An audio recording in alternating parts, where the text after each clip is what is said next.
भीमा कृषी पशु प्रदर्शनात 4 दिवसात झाली 20 कोटींची उलाढाल। पश्चिम महाराष्ट्रातील भव्य भीमा कृषी प्रदर्शनामध्ये गडिंग्लज तालुक्यातील हासूल चंपू येथील स्वप्नील अशोक पवार यांचा मुरा जातीचा रेडा ठरला बेस्ट ऑफ द शो, तर सांगोला तालुक्यातील कडलास येथील विठ्ठल नामदेव पवार यांचा खिलार खोंड ठरला चॅम्पियन ऑफ द शो, तर हरियाणा पानिपत येथील पद्मश्री नरेंद्र सिंह रणधीर सिंह यांचा विधायक रेडा ठरला आहे प्रदर्शनाचे मुख्य आकर्षण। या वर्षीचा जीवन गौरव पुरस्कार हा सहयोगी संचालक विभागीय कृषी संशोधन केंद्र शेंडा पार्कचे डॉक्टर अशोक आनंदराव पिसाळ यांना देण्यात आला।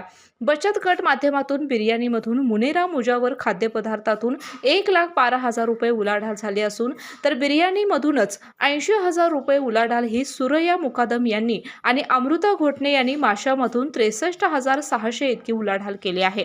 या प्रदर्शनाला कर्नाटक, गोवा, सांगली, सातारा, बेळगाव, कोकण यांसह कोल्हापूर जिल्ह्यातील आसपासच्या ग्रामीण भागातील शहरातील शेतकऱ्यांनी आणि नागरिकांनी भरघोस असा प्रतिसाद दिला। या 4 दिवसांमध्ये जवळजवळ 5 लाख शेतकऱ्यांच्या सह लोकांनी या प्रदर्शनाला भेट दिली। 17 वर्ष आयोजित करण्यात येत असलेले हे प्रदर्शन शेतकऱ्यांसाठी पर्वणी ठरत आहे।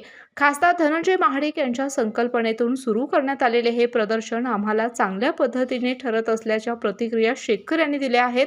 शेतीसाठी उपयुक्त साहित्याची खरेदी एकाच छताखाली आम्हाला करता आली, एकापेक्षा असंख्य जनावरे आम्हाला पाहावयास मिळाली। यातून निश्चितच आम्हालाही आमची जनावरे यांचे संगोपन कसे करता येईल याबाबत अभ्यास करता आला, अशा प्रतिक्रिया शेतकऱ्यांनी व्यक्त केल्या। स्पेशियस, लक्झुरियस, सगळं मिळेल अगदी मनासारखं।